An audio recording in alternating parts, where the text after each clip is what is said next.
స్నేహితులారా, మీకు తెలుసా ఛానల్ కి స్వాగతం. మీకు వీడియో నచ్చితే దయచేసి లైక్ చేయండి, షేర్ చేయండి మరియు సబ్స్క్రైబ్ చేయండి. ఒక గదిని ఊహించుకోండి. గోడలకి లేత ఆకుపచ్చ రంగు, ఒకే ఒక డెస్క్, దానిమీద కంప్యూటర్, అంతే. అక్కడ ఎలాంటి అలంకరణలు లేవు, పక్కన మాట్లాడేందుకు స్నేహితులు కూడా లేరు. అంతా నిశ్శబ్దం. అంతటి ఏకాంతంలో ఓ వ్యక్తి పనిచేసుకుంటున్నాడు. అసలు ఎందుకలా? ఈ మాటలు వింటుంటేనే అర్థమవుతోంది కదా, ఆ వ్యక్తికి ఒంటరితనం అంటే ఎంత ఇష్టమో. ఈ రోజుల్లో అందరూ కనెక్ట్ అయి ఉండాలని చూస్తుంటే ఈయనకు మాత్రం బయట ప్రపంచం నుంచి ఎలాంటి డిస్టర్బెన్స్ వద్దట. కంప్లీట్ సైలెన్స్లో ఒంటరిగా ఉండటమే ఆయనకిష్టం. సాధారణంగా ఒంటరిగా ఉంటారు అనగానే మనందరి మైండ్లోకి ఇలాంటి ప్రశ్నలే వస్తాయి కదా. వాళ్ళు లైఫ్లో పెద్దగా సక్సెస్ కాలేదేమో, లేదా చాలా బాధగా ఉంటారేమో అని అనుకుంటాం. కానీ అసలు కథ వేరే ఉంది. మనం అనుకున్న దానికి పూర్తి భిన్నంగా ఈ కథ ఒక సింపుల్ కోడ్, ఇంకా కొన్ని $1 బిలియన్ చుట్టూ తిరుగుతుంది.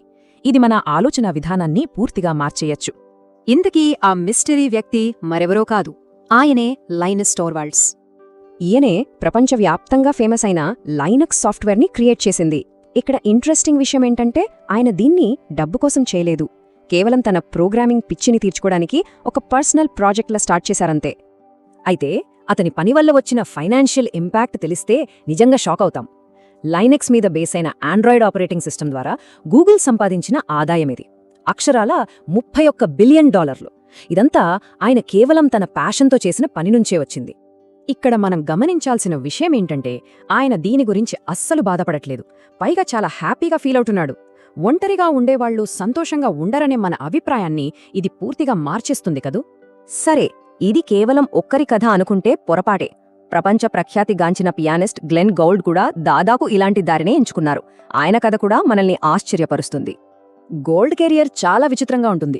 ఆయన కీర్తి పీక్స్లో ఉన్నప్పుడు, అంటే తన 31వ ఏట పబ్లిక్ పర్ఫార్మెన్స్లివ్వడం మానేశారు. విచిత్రమేంటంటే, ఆయనకు ఆడియన్స్ అంటే అస్సలు నచ్చేది కాదు. తన మిగిలిన జీవితమంతా ఒక స్టూడియోలో ఒంటరిగా రికార్డింగ్స్ చేసుకుంటూ గడిపేశారు. సరే, ఈ ఇద్దరి కథలు విన్న తర్వాత మనలో ఒక ప్రశ్న మొదలవుతుంది. ఒంటరిగా ఉంటూ, సంతోషంగా ఉంటూ ఇంత పెద్ద సక్సెస్ని ఎలా సాధించగలిగారు? ఈ ప్రశ్నకు సమాధానం సైకాలజీలోని ఒక అద్భుతమైన థియరీలో దాగుంది. ఆ ప్రశ్నకు సమాధానమే స్వీయ నిర్ణయ సిద్ధాంతం, లేదా self determination theory. Torvalds, Gould లాంటివాళ్ల లైఫ్ చాయిసెస్ వెనకున్న సీక్రెట్ని ఈ థియరీ మనకు చాలా చక్కగా వివరిస్తుంది. సింపుల్గా చెప్పాలంటే, ఈ థియరీ ప్రకారం ప్రతి మనిషి హ్యాపీగా, మోటివేటెడ్గా ఉండాలంటే వాళ్లకు 3 బేసిక్ సైకలాజికల్ నీడ్స్ ఫుల్ఫిల్ అవ్వాలి. ఆ 3 మానసిక అవసరాలు ఇవే. మొదటిది స్వయం ప్రతిపత్తి, రెండోది సామర్థ్యం, మూడోది అనుబంధం. మన మోటివేషన్కి, మన సంతోషానికి ఇవి చాలా ఇంపార్టెంట్. సరే, ఇప్పుడు ఒక్కో దాని గురించి కొంచెం డీటెయిల్డ్గా చూద్దాం. ఓకే, ఇప్పుడు ఈ 3 బేసిక్ నీడ్స్ని కొన్ని సింపుల్ ఎగ్జాంపుల్స్తో అర్థం చేసుకునే ప్రయత్నం చేద్దాం. ఫస్ట్ది వచ్చేసి స్వయం ప్రతిపత్తి. అదేనండి ఆటోనమీ. అంటే మన లైఫ్కి సంబంధించిన నిర్ణయాలు మన కంట్రోల్లోనే ఉన్నాయని ఫీలింగ్. ఒక ఉదాహరణ చూద్దాం. రక్తదానం చేయమని అడిగితే చాలామంది ఫ్రీగా చేస్తారు. కానీ రక్తమిస్తే $100 ఇస్తామంటే మాత్రం దాదాపు ఎవ్వరూ ముందుకురారు. ఎందుకంటే ఆ $100 ఆఫర్ వాళ్ల కంట్రోల్ని లాగేసుకుంటోంది. స్వేచ్ఛగా చేసే పనికి వెలకట్టినట్టవుతుంది కదా.